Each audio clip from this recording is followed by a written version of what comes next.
Señor mi Dios, al contemplar los cielos, el firmamento y las estrellas vi, al oír tu voz en los potentes truenos y ver brillar el sol en su cenit. Mi corazón entona esta canción. Cuán grande es Dios, cuán grande es Él. Mi corazón entona esta canción. Cuán grande es Él, cuán grande y fiel.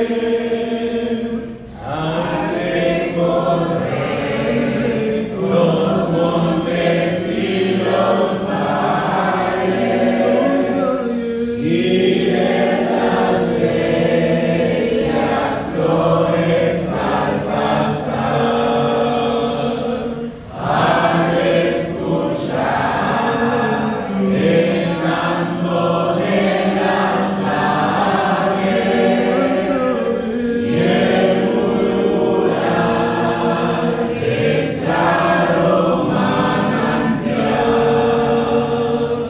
mi corazón entona esta canción. Cuán grande es Dios, cuán grande es Él. Mi corazón entona esta canción. Cuán grande es Él, cuán grande y fiel. Cuando le cuento del amor divino, desde el cielo al Salvador envió, aquel Jesús que es por salvarme vino, y en una cruz su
el amor de Jesucristo.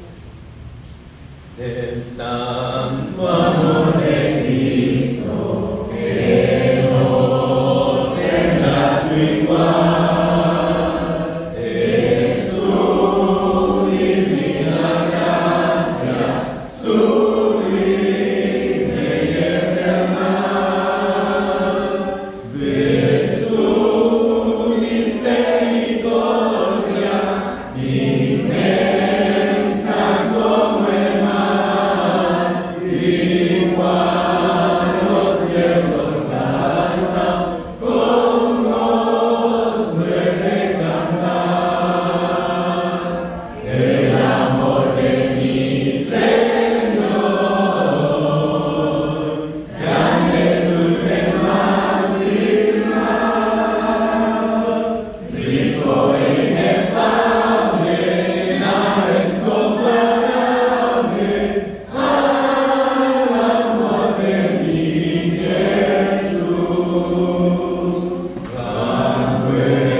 Alabanza número 170, oh cuánto amo a Cristo.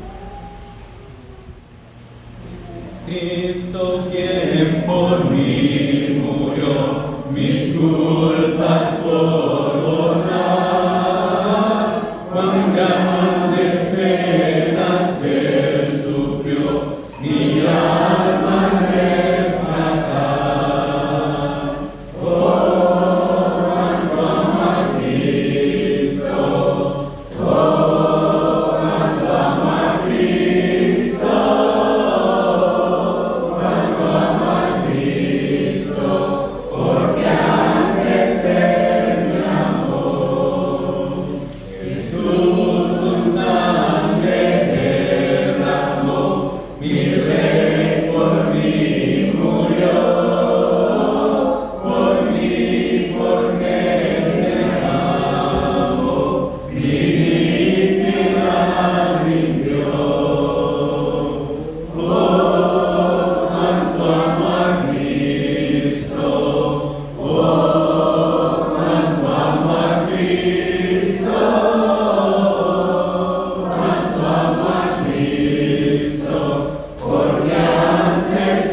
Yo el pecado que a Jesús mostré de mi dolor, perdido errante vi su luz, bendigo en su amor. En la cruz, lo primero vi la luz y las manchas de mi alma yo la ve. Fue ahí por fin lo vi a Jesús y siempre feliz con él seré. Sobre una cruz mi buen Señor su sangre derramó. Por este pobre pecador a quien así salvó. En la cruz, lo primero vi la luz y las manchas de mi alma yo la ve. Fue ahí por fin lo vi a Jesús y siempre feliz con él seré. Venció la muerte con poder y al cielo se exaltó. Confiar en él es mi placer, morir no temo yo. En la cruz, lo primero vi la luz y las manchas de mi alma yo la ve. Fue ahí por fin lo vi a Jesús y siempre feliz con él seré. Aunque él se fue, solo no estoy, mando al Consolador.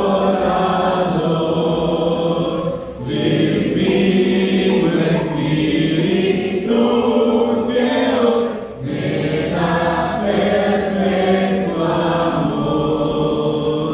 En la cruz, lo primero vi la luz y las manchas de mi alma yo la ve. Fue ahí por fin lo vi a Jesús y siempre feliz con él seré. Bendiciones totales para todos, hermanos. Espero que hayamos disfrutado este tiempo de lo que es la cena del Señor. La verdad que Dios ha sido bueno con nosotros, nos ha perdonado nuestros delitos y pecados. Las consecuencias del pecado de la iglesia. Para poder seguir con este estudio, tenemos que entender que las consecuencias del pecado tuvo un origen. En Génesis 2:17, la palabra de Dios habla acerca de ese suceso que tuvo en el principio, y allí habla acerca de lo que pasó, o el Génesis. La palabra Génesis significa el principio. Ahí está el principio de todo, de lo que nosotros tenemos y podemos arrastrar de las consecuencias del pecado, que hasta el día de hoy sigue haciendo estragos. La palabra de Dios dice en Génesis 2:17, nuestro texto base. ¿Lo tienen, vamos todos ahí? Si no, permítame leérselo. Mas del árbol de la ciencia del bien y del mal, hay que dar una restricción: no comerás, porque dice, el día que lo comieres, ciertamente morirás. Ya en la cena del Señor se hablaba acerca de los delitos y pecados. Cualquiera va a causar muerte. El problema del pecado, hermanos, es más real que la guerra de las galaxias.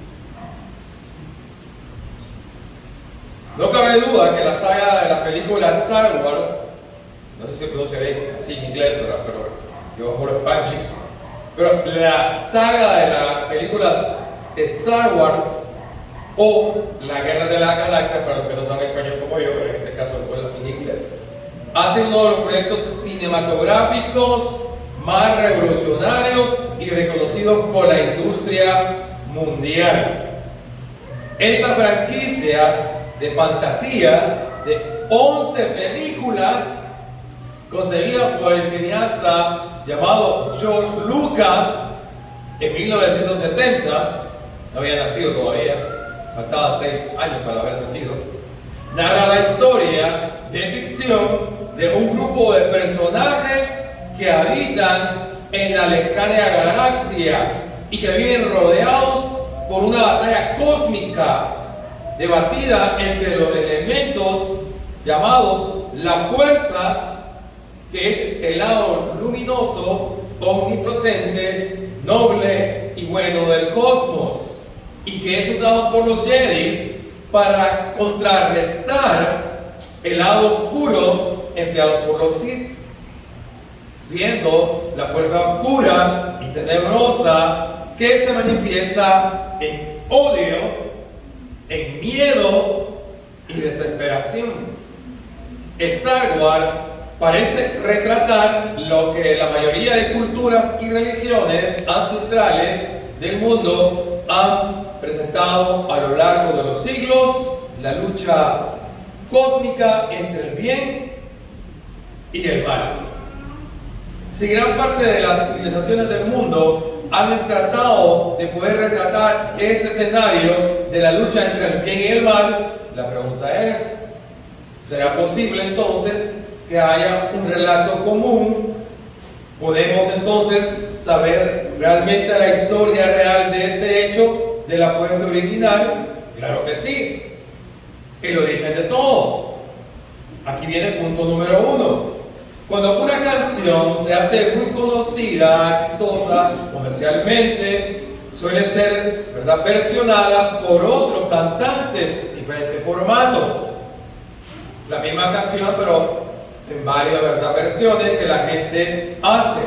De igual forma, pasa algo similar con el relato del conflicto entre el bien y entre el mal, que nos enseña la Biblia. Ella nos muestra la versión original de la auténtica historia entre la lucha del bien y el mal. O sea, esta lucha trae consecuencias. Y ahora vamos a ver como punto número 1 el origen de todo.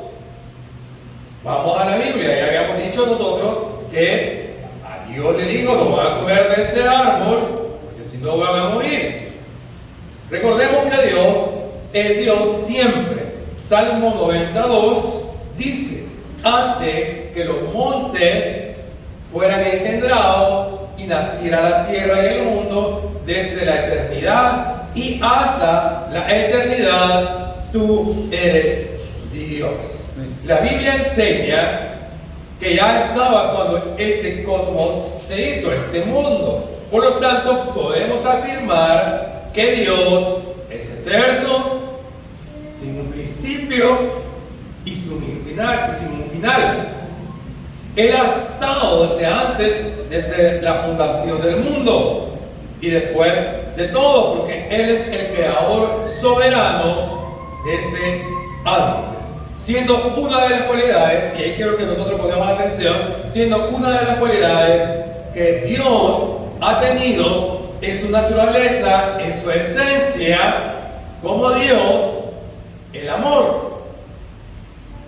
Juan, la primera carta, en el capítulo 4, verso 8, dice: el que no ama, y creo que ese texto lo sabemos, hasta se canta ese texto, el que no ama no ha conocido a quién, a Dios. ¿Por qué? Porque Dios, ¿qué es? Dios es amor. Así la hacen los coreanos, la palabra amor. Una forma en que Dios revela su amor para usted, para mí, para todos, a todas las criaturas, es con un principio fundamental que se llama libertad. En pocas palabras, nosotros lo conocemos como libre ¿qué? Albedrío. Dios tiene esa cualidad en su naturaleza como un principio que revela para todas sus criaturas que nos da libertad. Y esto es interesante de Dios. Dios no obliga a sus hijos o los programa, así como usted programa la alarma una vez y después la vuelve a reprogramar y después la vuelve a reprogramar otros 5 minutos. Dios no obliga, no programa mecánicamente a sus hijos. A usted no lo obliga acá. Al único que obliga es al niño acá a traerlo a la iglesia, a los jóvenes. Yo le he dicho en mis predicaciones infinidad de veces, mi mamá, que en paz descanse, que me heredó a Dios en mi vida, y gloria a Dios, por eso también estoy, pero cuando yo iba chiquito a la iglesia, obligado. ¡Qué aburrido los sermones! Los hermanos, qué aburrido, ¿verdad? Los mismos cantos, la misma predicación, aburrido. Mi mamá me llevaba obligado, pero usted y yo, todos los que estamos adultos, usted está aquí, ¿por qué? Porque tiene esa libertad.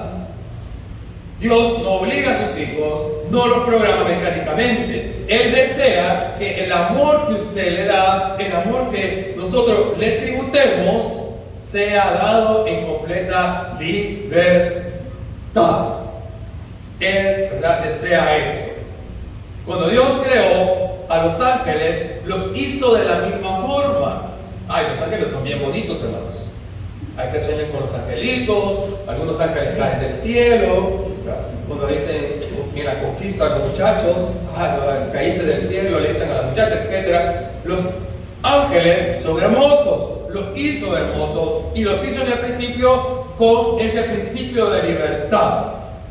Uno de ellos, Lucero, o después Lucifer, un querubín protector, haciendo uso de ese libre albedrío o libertad, decidió usar esa libertad para poder rebelarse contra Dios.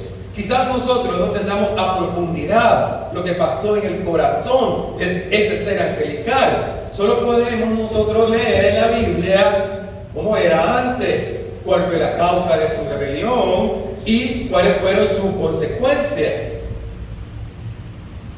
Isaías 14:12, la palabra de Dios nos dice cómo era este ángel. Isaías 14:12. Como caíste del cielo, oh lucero, hijo de la mañana, cortado fuiste por la tierra, tú que debilitas a las naciones. Dice que es llamado como lucero, hijo de la mañana. Era un querubín, así era su vida antes, era hermoso. Ezequiel 28:14 también, o 28:12, Ezequiel 28:12 dice la palabra de Dios que este ser angelical era perfecto, lleno de sabiduría. Así era su vida antes de la caída. Ezequiel 28:12 dice la palabra de Dios: Hijo de hombre, levántate, endechas el rey de Tiro, y así ha dicho Jehová: tú eras el sello de la perfección, lleno de sabiduría y acabado de hermosura. Era perfecto, lleno de sabiduría, dice este ángel. ¿Qué pasó después? La causa de su caída. La palabra de Dios siempre nos dice en el registro bíblico de Isaías que este ángel ambicionó el trono de Dios. 14:13 de Isaías dice la palabra de Dios: tú que fuiste por tierra, tú que debilitas a las naciones, que decías en tu corazón: subiré al cielo en lo alto, junto a las estrellas de Dios, levantaré mi trono en el monte del testimonio, me sentaré a los lados del norte. Dice que este ser ambicionó el trono de Dios. En ese mismo verso de Isaías 14:14 quiso ser semejante al Altísimo. Ya no vamos a buscarlo porque hay varios ejemplos, pero que Ezequiel 28:15 dice la palabra de Dios que se halló maldad en él. En el mismo Ezequiel 28:17 dice la palabra de Dios que se enalteció su corazón a causa de su hermosura, se corrompió y su sabiduría a causa de su esplendor, la causa de su caída. Quiso ser igual que Dios, ambicionó el trono de Dios. Antes él era hermoso, las consecuencias de su caída. Aquí vienen las consecuencias cuando uno comete estos errores de abusar de la libertad, de no acatar los mandamientos y del pecado. Dice que en Apocalipsis 12:7 dice que hubo una gran guerra en el cielo, Jesús y sus ángeles contra Lucifer y los ángeles engañados. O sea, las consecuencias del pecado es que hubo un desastre después de eso. Ezequiel nos va a decir en el 28:16 que fue expulsado del monte de Dios. Y Ezequiel 28:19 dice: espanto será para siempre y dejará de ser. Ese es el origen de todo. Ese es el primer punto. Rebelarse contra Dios. Las consecuencias también de Adán y Eva, igual que de Lucifer. Punto número 2. La guerra se traspasa a la tierra. Infelizmente, aquella verdadera guerra cósmica liderada entre Lucifer y Jesús se traslada acá a la tierra. La obra de Lucifer, ahora llamado Satanás, acusador, adversario, era destruir la más reciente creación de Dios, de nuestro mundo, habitado por Adán, habitado por Eva, quienes serían los primeros seres que darían inicio a esta tierra que salió de las manos de Dios en perfectas condiciones. Así era la creación, perfecta, todo era hermoso. Pero el Señor advirtió a sus primeros padres que la regla para mantenerse a salvo de ese conflicto cósmico era que creyeran en su palabra y se mantuvieran alejados del árbol que estaba en medio del huerto. ¿Qué le dijo Dios? No coman de ese fruto. ¿Por qué? Porque el día que lo hicieren, ciertamente morirán. ¿Cuál fue la consecuencia? La presencia del enemigo de Dios ya se encontraba en ese árbol, en una forma de una bella serpiente. Bella serpiente porque a algunos, exóticamente, sí les gustan las serpientes, aunque a otros les causa miedo. A nuestros primeros padres no se les dejó de advertirles el peligro que les amenazaba.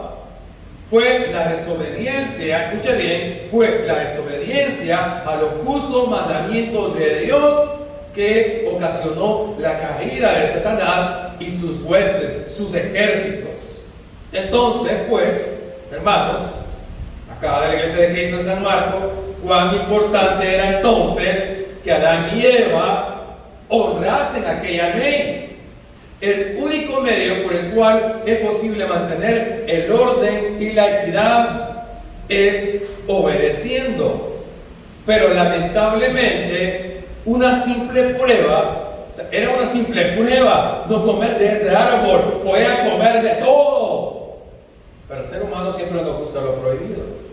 Cantaba Selena una canción, Amor Prohibido. Al ser humano le gusta lo prohibido. Lamentablemente esa simple prueba no pudieron superarla. Eva, miren bien hermanos, Eva se acercó demasiado al árbol. Se acercó mucho al árbol y se puso a escuchar la voz mentirosa de Satanás, que usando una serpiente entró en contacto con la mujer.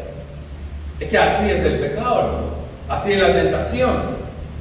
Entonces la serpiente le dijo a la mujer: morirás. Dios ya le había dicho que si comían, ¿qué iba a pasar? Morirían. Pero viene la serpiente y le dice: Génesis 3:4. La astuta serpiente puso en tela de juicio la palabra de Dios y Eva terminó aceptando su sugestiva oferta. Dios sabe que el día que ustedes coman de él, le dijo, se les abrirán los ojos y serán como Dios, le dijo la serpiente, conocedores del bien y del mal. Astuta la serpiente. La misma oferta que Satanás hizo en el principio para conquistar a los ángeles que se le unieron en rebelión, también la usó con Eva. También la sigue usando con usted. También la sigue usando conmigo. ¿Qué hace Satanás? Sembrar dudas. Sembrar dudas respecto de la palabra de Dios, haciéndoles creer que Él les mintió. Por eso que las ideologías de ahora pasan por lo mismo, haciéndonos creer que Dios, ¿verdad?, nos ha mentido. Dios dijo que morirán si comen del fruto, y Satanás les aseguró que no iban a morir. Que no iban a morir. Otra cosa más que hizo Satanás fue cautivar a Adán y a Eva con una propuesta, y lo sigue haciendo hasta el día de hoy con usted y conmigo también, que les haría tan poderosos como el mismo Dios, alcanzando una sabiduría y una inteligencia. Es interesante notar que son las mismas estrategias que el enemigo usa hoy con la humanidad.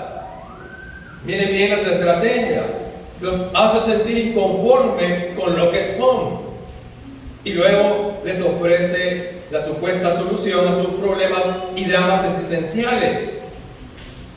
¿Cuántas veces Satanás nos presenta los vicios de hoy como el alcoholismo, como la pornografía, como las drogas, como la ambición de poder, o sea, la fama, el dinero, el sexo libre ilícito, como una supuesta vía de libertad y placer?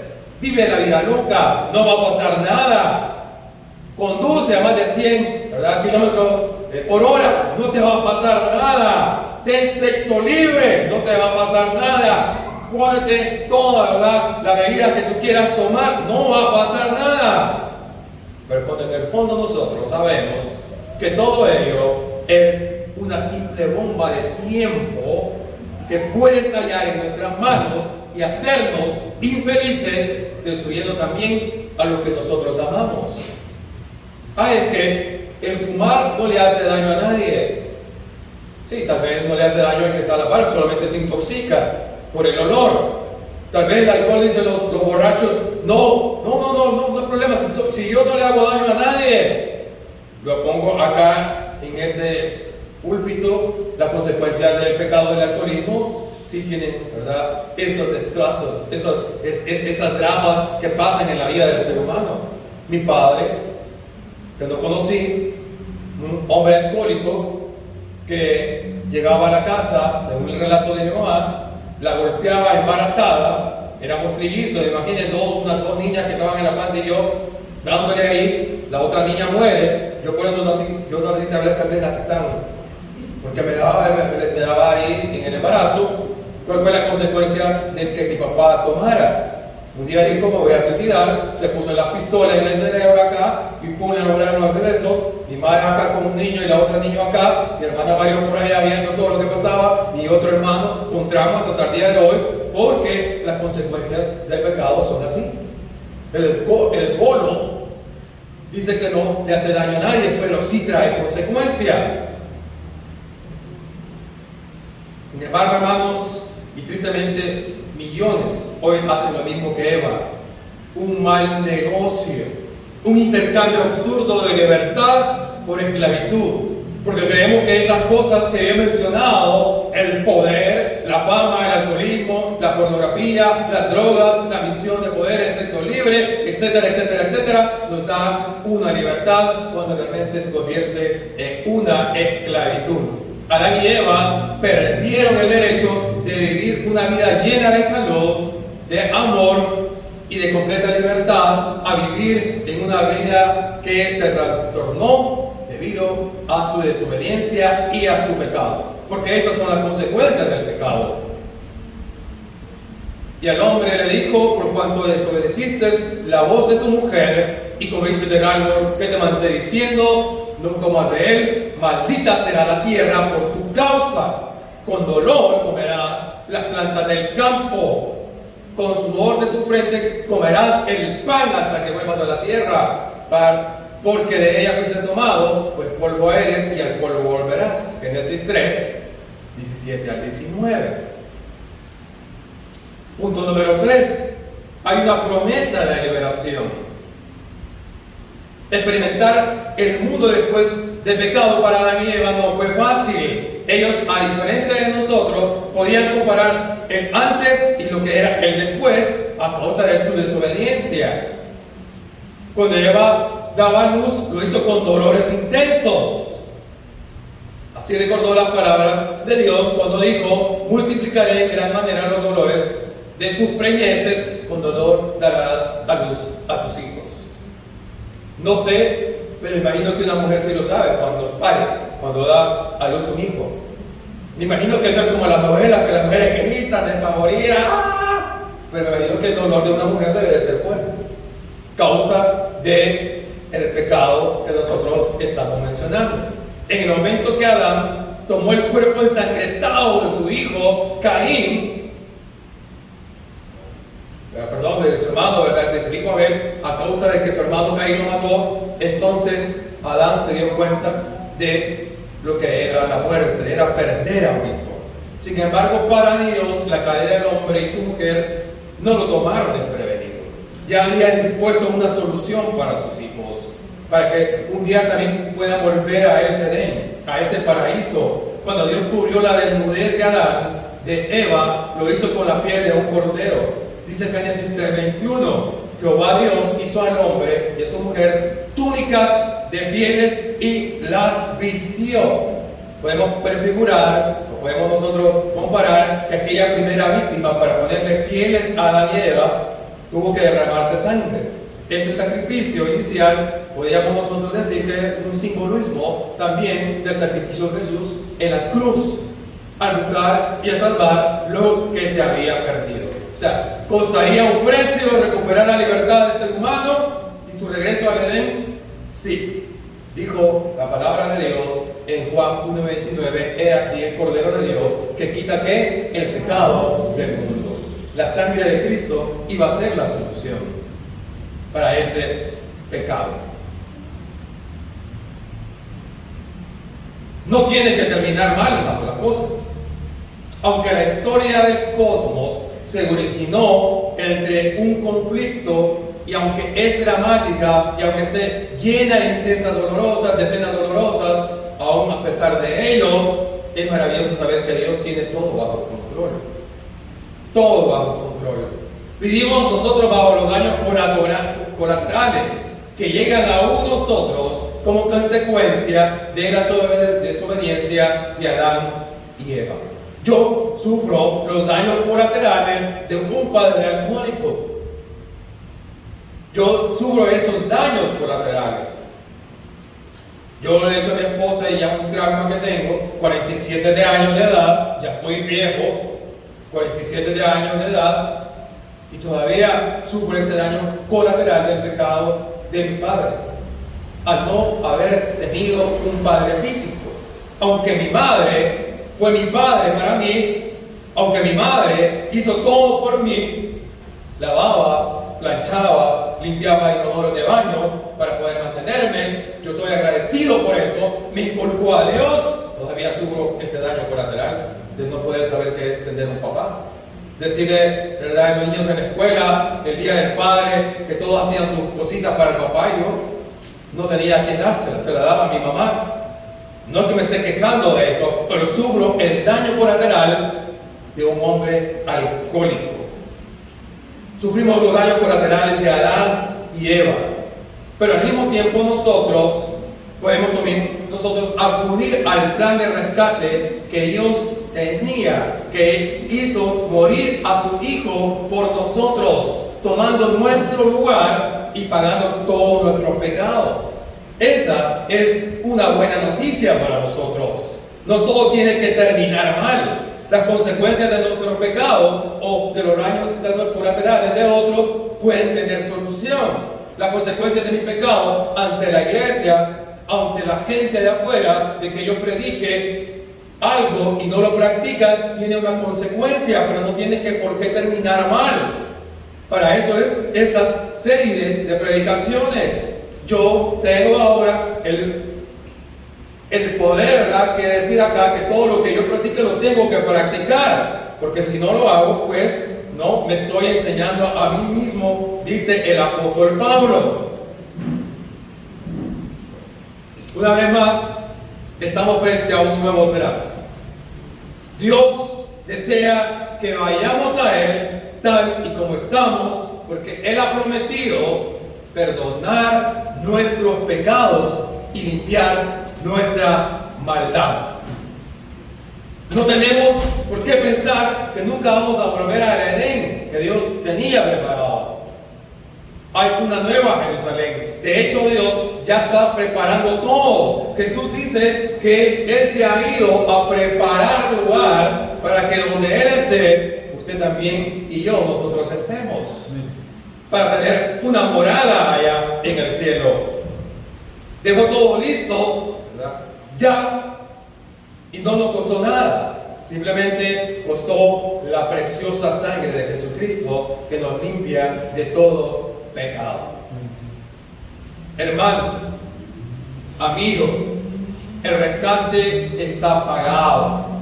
El enemigo tiene sus días contados, como lo veremos, ¿verdad?, aquí en esta serie de sermones. Sin embargo, necesitamos tener una posición frente a este escenario bélico espiritual.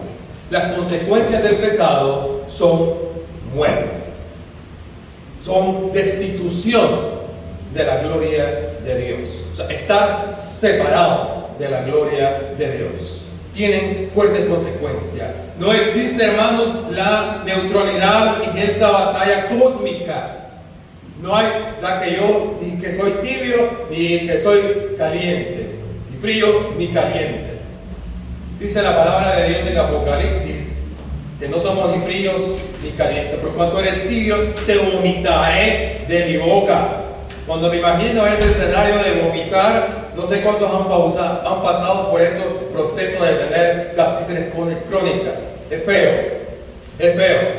Querer vomitar y no poder por la gastritis. Bueno, más o menos así lo presenta Apocalipsis. Dice que vamos a ser vomitados. Es cuando algo nos cae mal y se viene otra vez de regreso con nuestro esófago y de repente vamos a ser vomitados, la consecuencia de nuestro pecado. Pero no todo tiene que terminar mal. Dice la palabra de Dios: el que creyere en el Señor Jesucristo será salvo. Hechos 16:31, vamos a la Biblia, Hechos 16:31. Ellos dijeron: cree en el Señor Jesucristo y serás salvo tú y tu casa. Palabra de Dios. Hermanos, creer no es solamente aceptar que Dios existe. O sea, no es solamente eso. Santiago, no lo busque, 2:19 dice: tú crees que Dios es uno y bien haces, pero también los demonios creen y ¿qué? Tiemblan. Un amigo me decía que los demonios hacen más que las personas, porque nosotros solamente creemos. Usted va a un pueblo allá y le predica: crees en el Señor Jesucristo, y el pueblo le va a decir que sí, le va a levantar la mano, le va a decir aleluya, va a cantar la alabanza y todo lo demás. Pero creer no es solamente aceptar que Dios existe, es más que eso, es confiar en Él, es confiar en su palabra y establecer una relación con Él. Creer es saber que Dios te va a recibir y te va a recibir y te vestirá con su perdón. Dijo, el que creyere y fuere bautizado, ese será salvo. ¿Recuerdan la anécdota con que empezamos? Hoy ya se les olvidó. De Juan y Juanita, de María. ¿Se acuerdan? La abuelita ya sabía lo que había pasado. Dios sabe cuando nosotros pecamos, pero Él quiere que nosotros vengamos ante Él y nosotros tomemos la firme decisión de presentarnos ante Él, aceptar la oferta de salvación y la posibilidad de vivir nuevamente, eternamente en el Edén perdido. Cuando Jesús regrese, quiere más que un paso de fe. Va a decir creer. Es necesario nacer de nuevo y entregar su vida a Jesucristo. ¿Para qué dice la palabra de Dios? Para el perdón pleno de sus pecados y nacer nacer a una nueva criatura. La pregunta es, ¿desea hoy, en el conflicto espiritual que vivimos, ponerse del lado ganador, del lado de Jesús o del lado perdedor? La pregunta es, decide hoy, para todos aquellos que todavía no han sido bautizados, recibir el perdón de sus pecados y nacer a una nueva vida de libertad y victoria sobre el pecado. Es el momento de salvación. Hoy es el día de salvación, dice la palabra de Dios. Venid a mí, dice Isaías, y estemos al cuento. Si sus pecados son tan rojos, mañana van a ser, dice, emblanquecidos. Hoy es el día de salvación. Las consecuencias de mis pecados todavía pueden tener oportunidad de ser perdonadas. Así es que el fin del discurso es este: teman a Dios, guarden sus mandamientos, porque esto es el todo del hombre, porque Dios traerá toda obra a juicio, tanto el bien como el mal. Ánimo, hermanos, fuerza y bendiciones totales.